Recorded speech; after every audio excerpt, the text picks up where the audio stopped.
الحمد للہ رب العالمین والعاقبۃ للمتقین والصلاة والسلام علی رسولہ الکریم اما بعد فاعوذ باللہ من الشیطان الرجیم بسم اللہ الرحمن الرحیم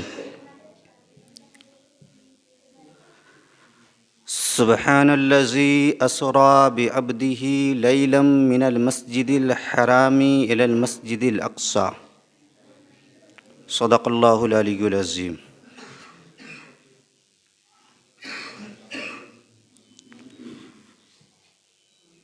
عرض و معروض سے بیشتر انتہائی الفت و محبت کے ساتھ نبی اور آل نبی کی بارگاہ میں درود پاک پڑھے۔ اللہم صلی علی سیدنا شفیعنا حبیبنا مولانا محمد بارک وسلم صلو علیہ صلاۃ و سلام علیک یا رسول اللہ صلی اللہ تعالی علیہ وسلم۔ حضرات محترم،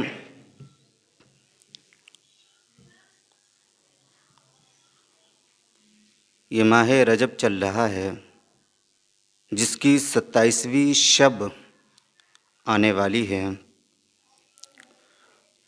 وہ بڑی اہم ہے۔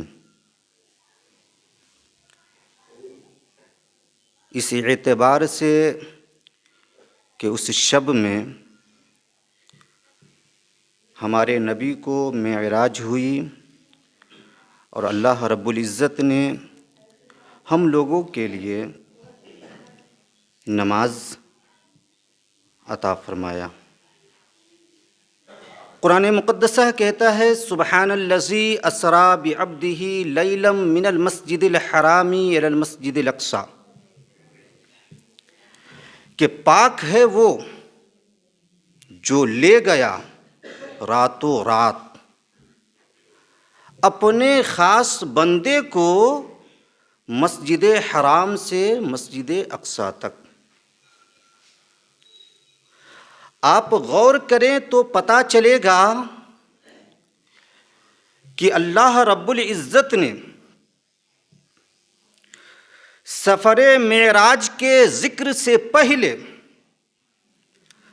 اپنی کبریائی کو بیان فرمایا، اپنی شان عظمیٰ کو بیان فرمایا، کیونکہ رب قدیر کو معلوم تھا کہ میرے بندوں میں کچھ ایسے بھی بندے ہوں گے جو معراج مصطفیٰ کا انکار کریں گے، تو اسی لیے اللہ رب العزت نے پہلے اپنی کبریائی کو بیان فرمایا، اپنی شان عظمیٰ کو بیان فرمایا، تاکہ زمانے کے منکروں کو اچھی طرح پتہ چل جائے کہ مصطفیٰ جان رحمت کو معراج کرانے والا کوئی اور نہیں ہے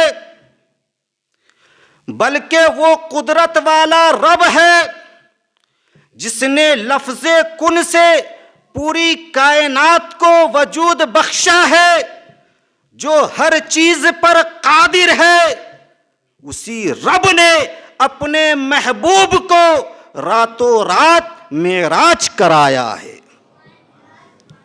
اسی رب نے اپنے محبوب کو رات کے تھوڑے سے حصے میں زمین و آسمان کی لامکاں کی سیر کرایا ہے۔ آپ غور کریں تو پتہ چلے گا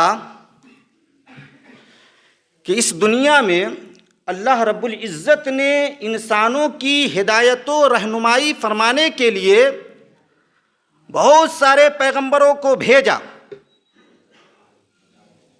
جتنے بھی پیغمبر اس دنیا میں آئے وہ لوگوں کی رہنمائی بھی فرماتے رہے اور رب قدیر کی وحدانیت کا پرچار بھی کرتے رہے، ایک اللہ ہونے کا اعلان بھی کرتے رہے۔ لیکن ان میں سے کسی نے بھی مکمل طور پر رب قدیر کا دیدار نہیں کیا، کسی نبی نے، کسی رسول نے مکمل خدا کا دیدار نہ کیا۔ نہ صفی اللہ نے دیدار کیا، نہ نجی اللہ نے مکمل دیدار کیا، نہ خلیل اللہ نے مکمل دیدار کیا، نہ ذبیح اللہ نے مکمل دیدار کیا، نہ کلیم اللہ نے مکمل دیدار کیا، نہ روح اللہ نے مکمل دیدار کیا۔ کسی بھی نبی نے مکمل طور پر خدا کا دیدار نہیں کیا۔ رب نے فرمایا، اے محبوب، آپ سے پہلے جتنے انبیاء وہاں گئے ان میں سے کسی نے بھی مجھے دیکھا نہیں۔ آپ آؤ اور جی بھر کر میرا دیدار کر لو تاکہ زمانے کے لوگوں کو اچھی طرح پتہ چل جائے کہ نبی آخر الزمان نے رب قدیر کا دیدار بھی کیا ہے اور لامکاں کی سیر بھی کیا ہے، لامکاں کی سیر بھی کیا ہے۔ شان محبوبیت دیکھیے، اللہ رب العزت نے بلبل سدرہ سے فرمایا، اے جبرائیل میرے محبوب کے پاس جاؤ، جنتی سواری براق لے کر جاؤ، فرشتوں کی ایک بڑی جماعت کے ساتھ جاؤ اور میرے محبوب کو سجا کر میرے پاس لے کر آؤ۔ سبحان اللہ۔ حضرت بلبل سدرہ حضور کی بارگاہ میں ایک بڑی جماعت لے کر آئے، فرشتوں کی ایک بڑی جماعت لے کر آئے۔ دیکھا رب کے محبوب آرام فرما رہے ہیں۔ شان محبوبی دیکھیں، بلبل سدرہ نے دیکھا رب کے محبوب آرام فرما رہے ہیں۔ حضرت بلبل سدرہ نے آواز دے کر حضور کو بیدار نہیں کیا، پاؤں ہلا کر حضور کو بیدار نہیں کیا، ہاتھ پکڑ کے حضور کو بیدار نہ کیا، کیونکہ بلبل سدرہ اچھی طرح جانتے تھے کہ ایسا کرنے سے ہو سکتا ہے کہ شان محبوبی میں کوئی بے ادبی ہو جائے۔ سبحان اللہ۔ رب کی بارگاہ میں عریضہ پیش کیا، مولا تیرا حکم ہے کہ تیرے محبوب کو جلدی لایا جائے، لیکن تیرا محبوب تو آرام فرما رہا ہے، میں انہیں بیدار کروں تو کیسے کروں، میں انہیں جگاؤں تو جگاؤں کیسے؟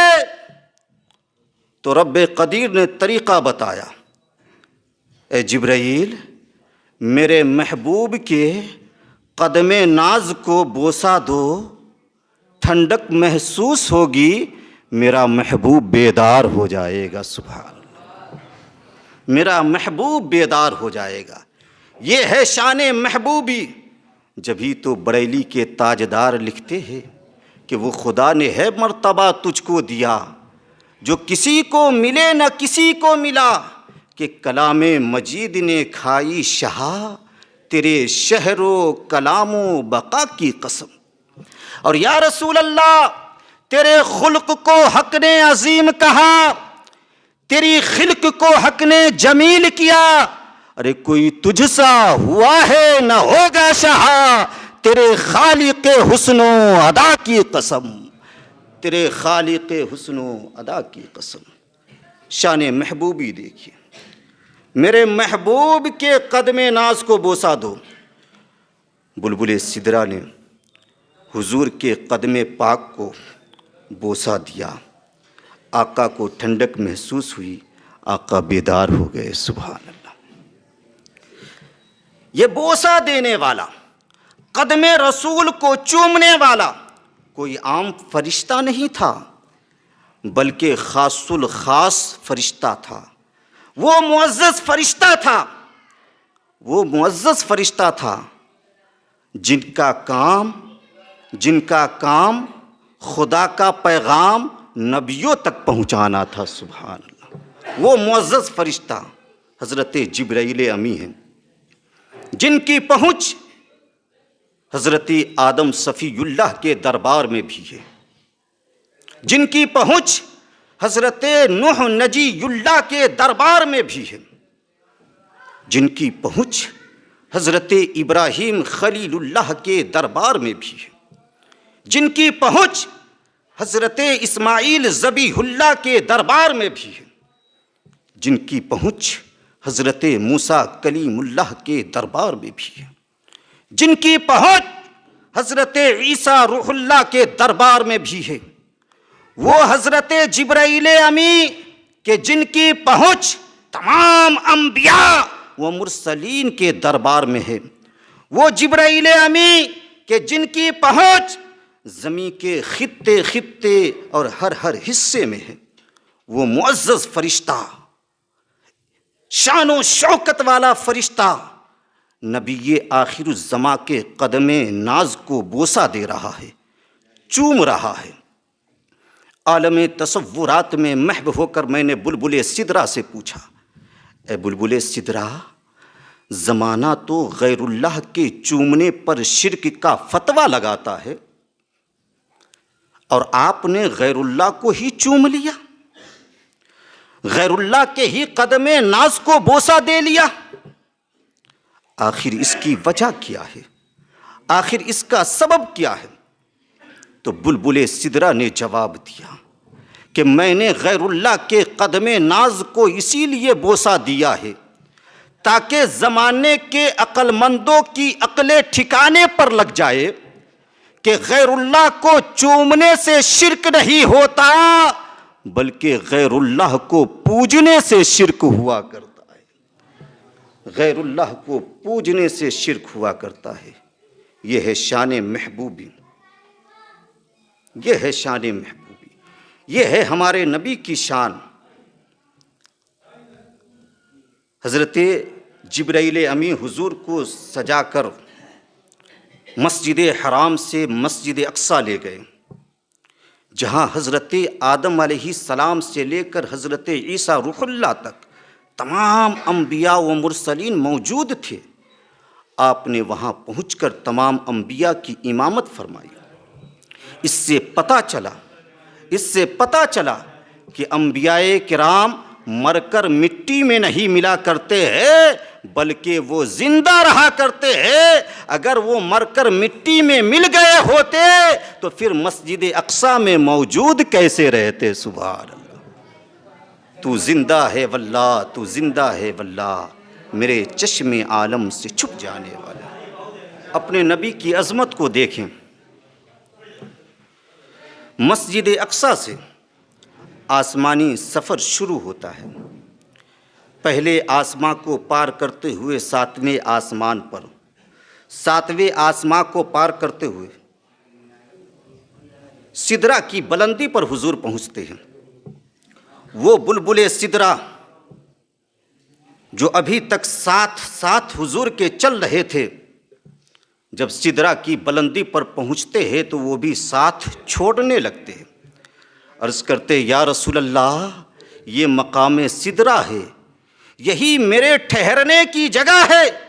یا رسول اللہ، اب اس سے آگے میں نہیں بڑھ سکتا، اگر بڑھوں گا تو رب کی تجلی سے میرے پر جل کر راکھ ہو جائیں گے۔ سبحان اللہ۔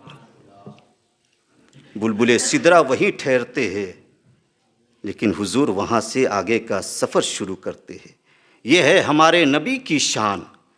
جبھی تو لکھتے ہیں امام احمد رضا خان کہ سب سے اولا و اعلیٰ ہمارا نبی، سب سے بالا و اعلیٰ ہمارا نبی، اپنے مولا کا پیارا ہمارا نبی، دونوں عالم کا دولہا ہمارا نبی، جیسے سب کا خدا ایک ہے ویسے ہی ان کا تمہارا ہمارا نبی، اور خلق سے اولیاء، اولیاء سے رسول، اور رسولوں سے اعلیٰ ہمارا نبی۔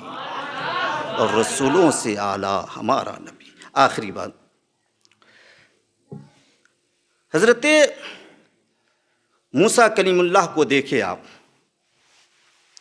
آپ نے رب کی تجلی کا تھوڑا سا دیدار کیا تو ان کی بینائی کا یہ عالم ہو گیا تھا کہ 30 میل کی دوری سے اندھیری رات میں کالی چیونٹی چلا کرتی تھی تو حضرت موسیٰ کلیم اللہ اسے دیکھ لیا کرتے تھے۔ سبحان اللہ۔ جبکہ آپ نے رب کی تجلی کا تھوڑا سا دیدار کیا تھا، وہیں دوسری جانب ہمارے نبی نے تو رب قدیر کا مکمل دیدار کیا ہے۔ سبحان اللہ۔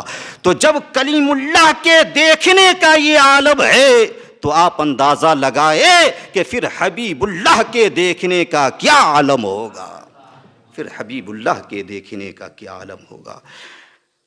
عرض کرنا ہے کہ ہمارے نبی جو ہمارے لیے تحفہ لے کر آئے نماز، ہم اس کی پابندی کریں، اپنے نبی سے سچی پکی محبت رکھے، موت کو یاد رکھے، موت کو یاد کرے، مرنے سے پہلے قبر کی اندھیری کوٹھری کو روشن کرنے کا انتظام کر لے، کیونکہ موت کبھی بھی آ سکتی ہے۔ اللہ رب العزت ہم سبوں کو نیک کام کثرت کے ساتھ کرنے کی توفیق عطا فرمائے۔